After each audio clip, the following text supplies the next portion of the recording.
I mean, a text Ray. I did. Oh, you Call did? him. Yeah. You just get him on the phone.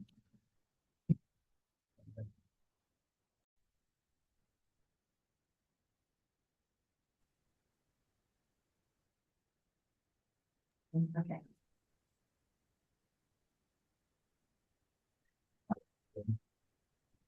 So I relayed everything to Ray since we were having a conversation trying to figure out what happened. So he should be logging back in a moment.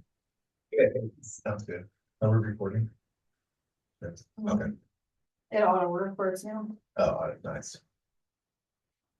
Okay, anybody else have any other questions on that? Ray's back to. Hello, Ray, welcome back. Looks like you're muted. There you go. Can you hear? I can hear you guys. Do you want to recap your answer? Yeah, so the state has baseline data on goals. So they'll pull our data and they'll create a baseline, and then they look at, usually 1.5 to 3% gain annually, depending on how far we have to grow to get to a level of accountability that the state's okay with. And in every case, we had a team of administrators along with Tanya Frisendahl from the ESD that when we went through and we set those numbers, we looked at some local performance data that the state didn't pull from, and we really felt like we could stretch those goals. And so what we did in every case, most of our goals are 3 to 5%, and in some cases as much as 7 to 8%. And we had some gains of 12 and 13% last year in a single year, which is huge. No matter where you start, that's pretty amazing. And so to answer your question, it's not they are not minimal goals. They're goals that are stretch goals, to be frank. So All right. I just worry because I know where the state standards were a few years ago before COVID, and I don't think they've gotten back to even those levels yet, which were pretty some pretty well recognized levels. yeah. So that worries me that we're not getting back to the before COVID standard. Yeah. Well, to answer that, Senate Bill 141 is one of the accountability law is an attempt to try to ramp up accountability so that there's a level of achievement that is better than what it's been in the past. However, I would say that I would take note to say that there's not really a whole lot of anything that's gotten back to pre-COVID. Attendance rates, literacy rates, math rates are low across the state because of it, and you're seeing a lot of headlines around that we're going backwards, and how do we get back there?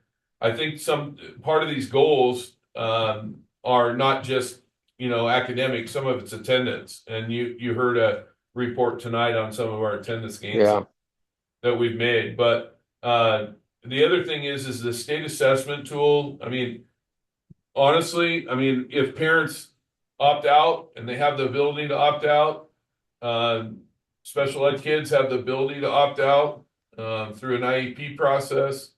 Gen Ed kids, your smartest kids, a lot of them have the opportunity to opt out. And then the testing tool itself is, in my opinion, very unreliable. Let's just say that, unreliable. And there's not any parity from state to state of how we're comparing our kids. Minnesota has a different test than us. California has a different test than us.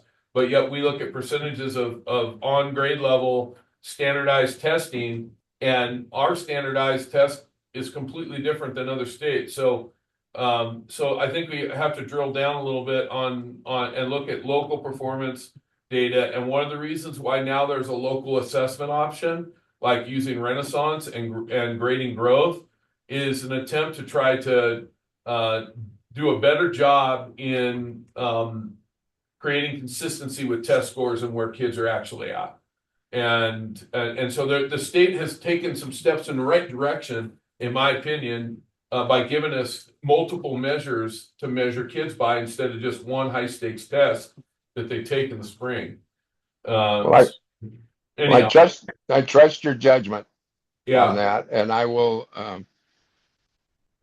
I'll relinquish that thought. But I have a real serious heartburn with the level that the state has created, considering out of the 50 states of the union, that we are down into like the 40 something. 47. That's pretty embarrassing to me.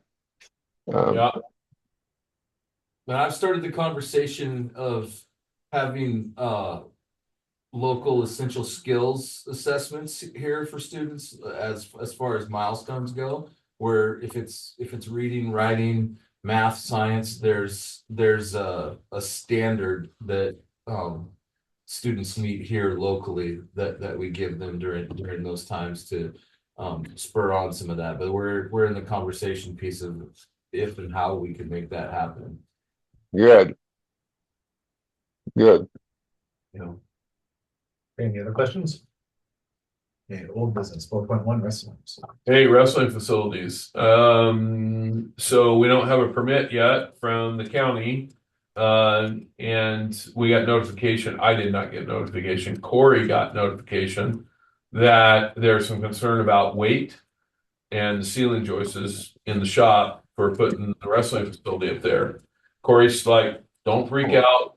It'll be okay. We were looking at the engineering plan. I have a meeting with the planning department. That was today.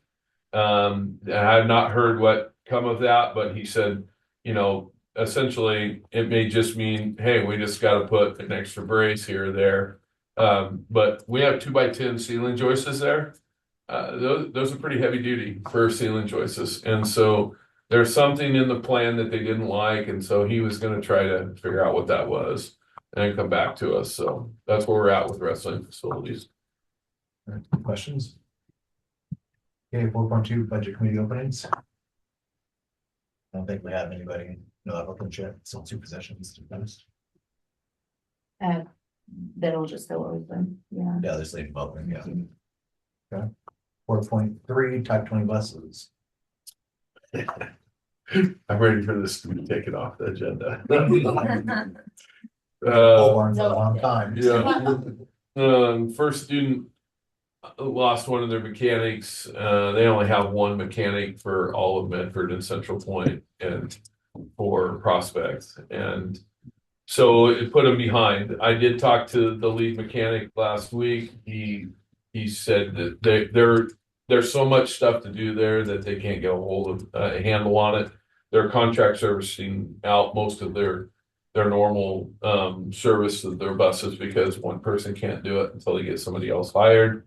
He was hopeful that he could try to get it done within 2 weeks. That's when I talked, get them done within 2 weeks. I talked to him last week, like on Tuesday or Wednesday of last week. I think it was Wednesday. So that we're in a holding pattern on him. So until he has an opportunity to get to him. So, and I've been calling weekly. I'm bugging them. So hopefully by the end of next week, we get them back and then we can register them with ODE and have them back on the road. And these are the annual inspections or the seatbelt? Oh, seatbelts we took care of. We took to the manufacturer up to Portland, got those removed. This is the other little things that needed to be fixed on them. And we probably, knowing what I know now, if I had known that it was going to be weeks before they could get to them, we would have just kept our maintenance guys up there for a couple of days and had them address all of those issues. But we didn't do that, thinking, well, first student can handle it.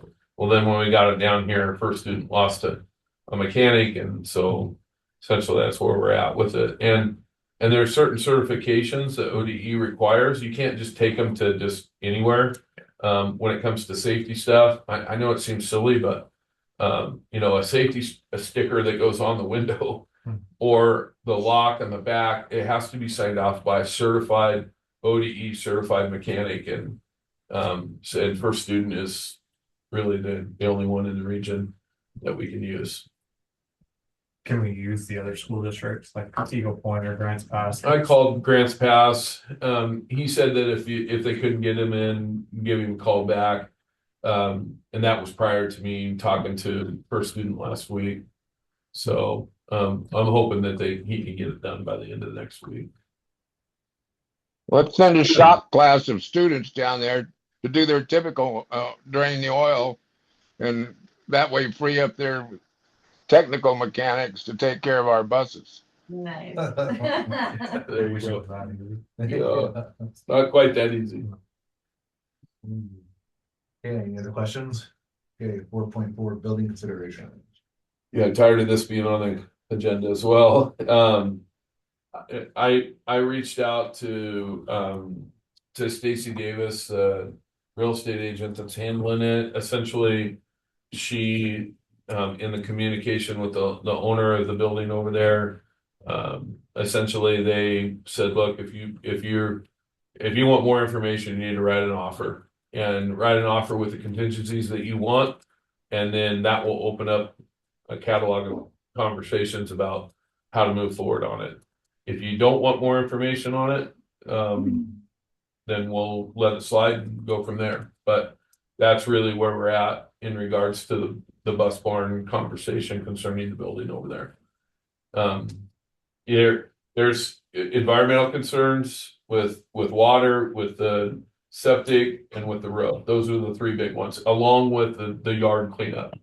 The owner has already expressed that he will clean up the yard. And if the contingencies are that there's not any environmental hazards, including mold or any of that kind of stuff, or that you write in a contingency that all mold, it has to pass an inspection, which means he may have to clean the whole building. I don't know. So that's really where we're at with that. So I do know he wants to move it. And the right person's going to come along and they're going to steal it. They're going to get a great deal on something that I think our school district should consider. We can't duplicate that space for that amount of money anywhere. So that's my opinion, but however the board wants to proceed or not is entirely up to you. So last month I asked for kind of a written breakdown of how we can do financially, kind of the risk associated with stuff with it. We don't have that yet. We looked at the financials of whether or not we could afford it and where we could move money from it, but without having access to the building, it's kind of hard to produce that. I talked to Corey about it. No, I'm talking about how we afford it from the district perspective. Yeah. Yeah, with the loss of the 172,000 potentially next year, title funds now, all of that, we're hoping to get There was a letter minimizing risk or minimal risk or what we're doing with it. Yeah. There was also some conversation about, hey, if we bought this thing, how do we heat it? How do we light it? And what's the expense piece of that too? So that was what I was referring to in that regard. I don't know, you want to speak to that at all? You have the maintenance, you have the facility fund. It's like I was expressed today. The initial purchase price is the least of my worries to start with. It's gonna be the plan going down and until there's a full plan that you go out, it's not worth getting any kind of lending and loan fees at this point. Until you have a full plan of what that building will be, you're gonna have to cash purchase it up front. Which would leave about 75,000 before we transfer this year in the building facility fund. For maintenance projects, that's where we're taking the HVAC and the gym out of, any of those large type of purchases where we have to do a boiler, where we have to do a roof. So to do a full transfer again and try and build that back up for some contingency. You have the ability to do that. Just knowing that without enrollment going up, everything so far is the next biennium is gonna be, we're not gonna see current service level. And just keeping in mind that, once you purchase it, there's still gonna be ongoing funds to maintain it, to do it. At the other end, we just got these TAP grants, timing isn't great of those. As far as kicking those off of what can be done with the bus barn, you also have the safety issues. So, So it sounds like too high risk. You've got a lot of other things out there that are gonna be playing in this too. You've got an unknown on what's gonna happen with fuel prices because the Gulf thing that's going on. You've got increase in inflation created by the gas and oil scenario. And you've got the increased effort then to subsidize employees in order to compensate for that increase. So there's a lot of things out there to worry about. And Sherry's absolutely right. We'll spend whatever $125,000 to buy the building and then not have any money to do anything with it. And it'll sit over there like a big building that it is with no ability to utilize it for the time. It's a major expense. And I absolutely see the value of having it. But at the same time, I see a lot more value in being able to have that money for contingencies that we don't know about without putting ourselves into a financial warp speed to take care of something that will take quite some time to do. And it could turn into the same kind of thing that the pole barn shop building, whatever it's called, the Morris Foundation building, turned into. We could wind up several years down the road, and what we initially thought would be $500,000 to do it could be well over $1 million. So I'm not in favor of doing it. No, and I'd agree with you. That just is too much. So, at the same time, you do have a very well-known safety issue with that bus barn and how it's gonna be addressed. There's gonna be money going one direction or another. I mean, it's a realization at some point. But how much will the grants help with that? They're not, They they're gonna do don't. assessment It's only. assessment. But still, I mean, I don't see the building going away anytime soon, but I see major budget issues coming faster. So waiting a little bit, I don't think is gonna. There's no downside to me to waiting, right? If you're, Once if we you're get just, bus barns, go- then go we'll ahead. need to make a decision from there. But the no money's walking out the door right now versus we know there will be budget issues come July. And what happens next year and stuff, so. You know, we're in a very solid financial, I mean, we're not. I mean, I don't wanna lead anybody in the wrong direction to say that it would break the district or that it wouldn't. But it's just realization of down the road, where is money gonna be directed? Because at some point, we may not be in the situation we're in. And if you continue to have enrollment, we talked about last month, at some point there comes a right size, and where do you start right sizing? What's the cost to figure out more about that building, to get the real answers about that building? Make an offer. Contingencies, Mhm. which is safe. I mean, that's really not a problem at all. Contingencies can get you out of the deal real quick. So, but if we're not even really gonna consider buying it in general, then there's really no point in going down that road. Yeah, so we have to make that decision. I know I asked last month, but Miss Fury, is it a yes to buy the building or a no from your perspective? Before you answer that, I have a thought. So the fire department is, if they get all their grants to build their new building, they will no longer need that building. So that's in the works. So that's, that could be a year, could be 2. Yep. We don't know, obviously, because the grants haven't come through yet or anything like that. But if they get that grant to build their new fire station, that building will no longer be needed. Yep. So, I believe we own it. Yes, we do. We own the ground. Yeah. and so, that's something to think about, Also. down the road, but we don't know when that's gonna be. I'm just a dumb farmer, so, and, my dad is, he's as conservative as they come. And, we were just having a conversation about buying a new tractor last weekend, and I want to buy a new 120 horse Kubota tractor. It's $120,000, and that tractor would last me as our big tractor for 25 to 30 years. It was taken care of. And the tractor is not going to get any cheaper than what it is right now. And we're in a solid financial position because of what cabs are bringing. So we have income to be able to make an annual payment on it along with a trade-in.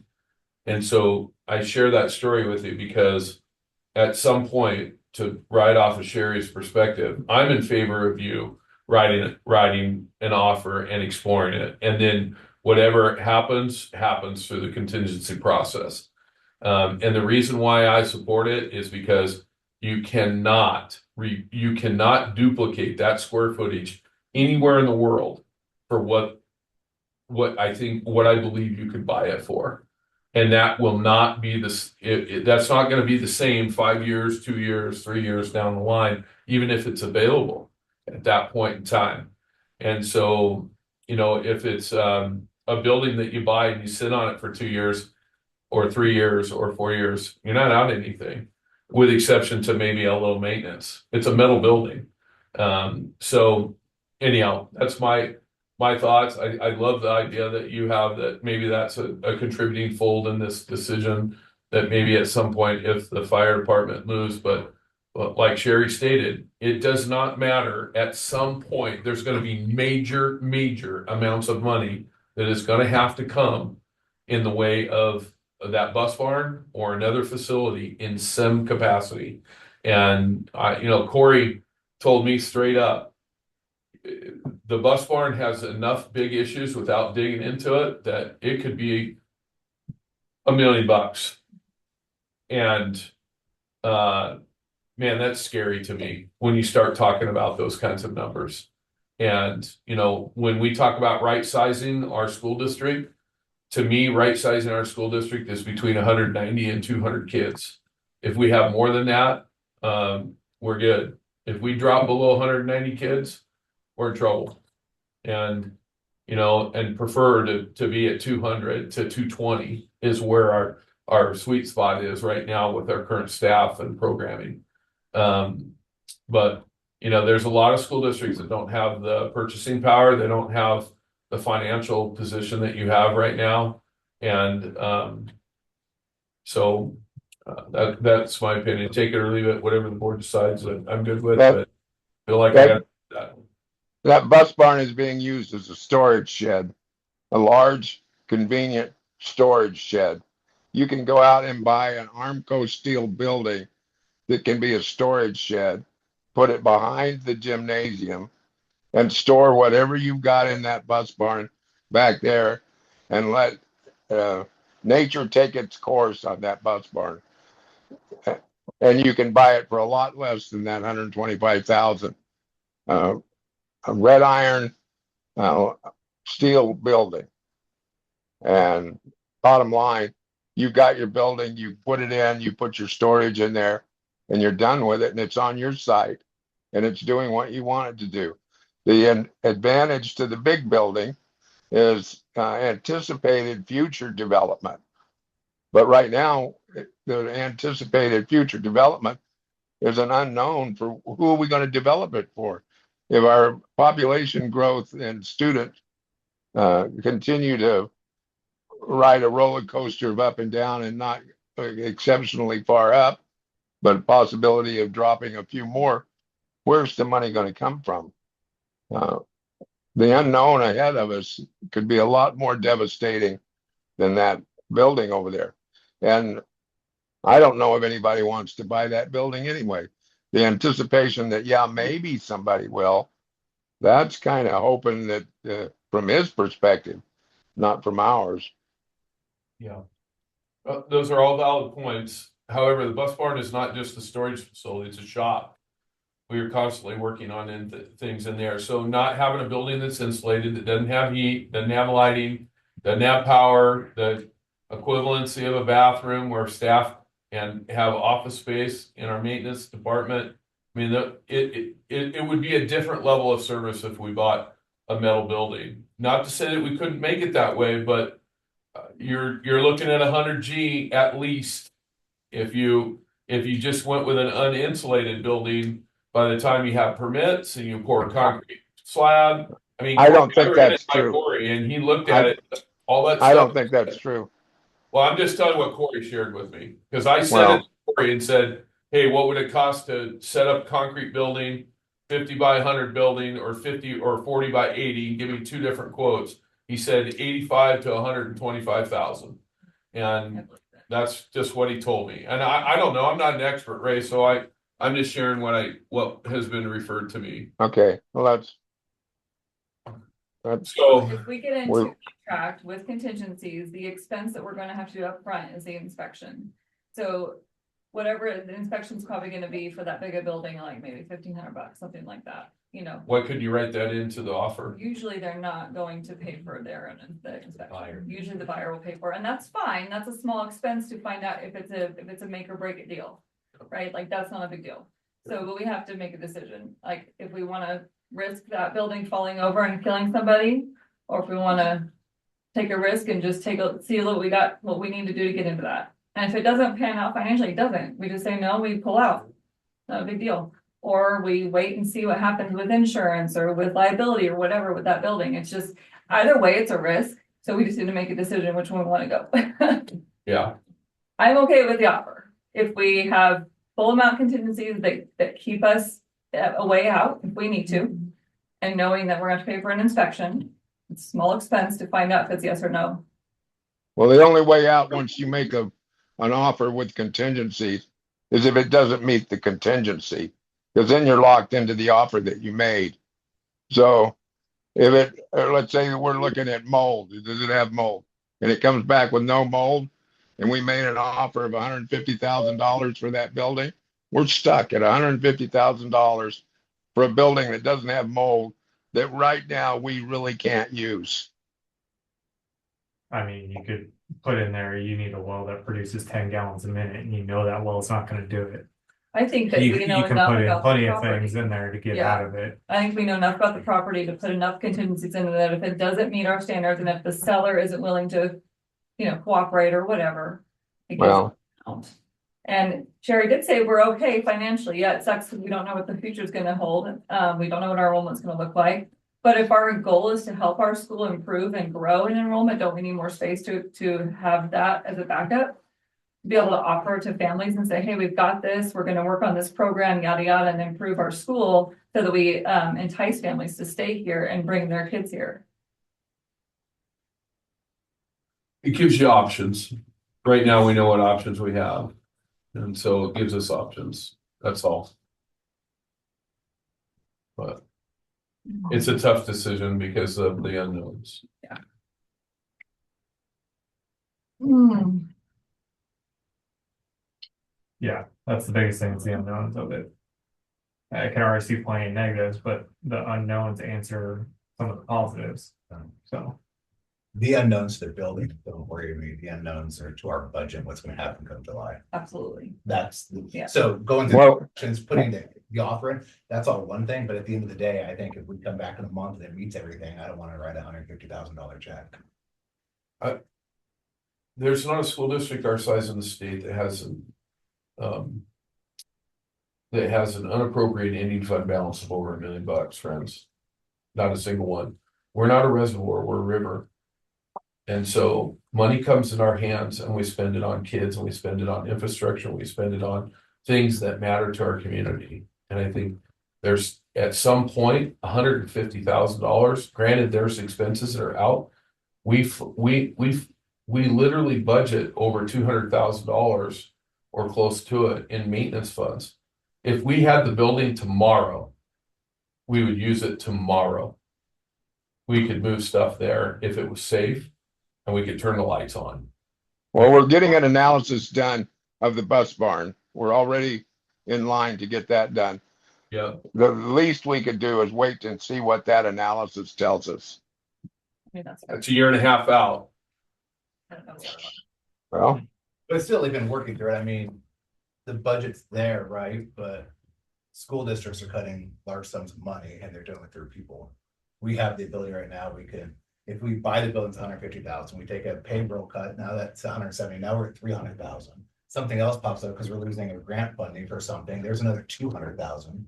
We're eating away at that fast, where I'd rather be in the position of being fat, dumb, and happy and absorb those cuts versus having to do a RIF or something like that, depending Sure. on where we're going. Yeah.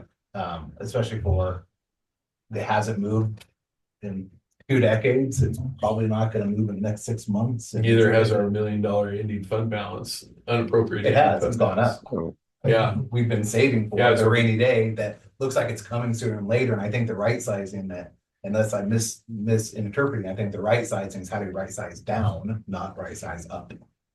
And that becomes a longer term problem that I think we're in, because we've never been in this situation before where the feds aren't in line with the state, in line with everything else that's happening in the world.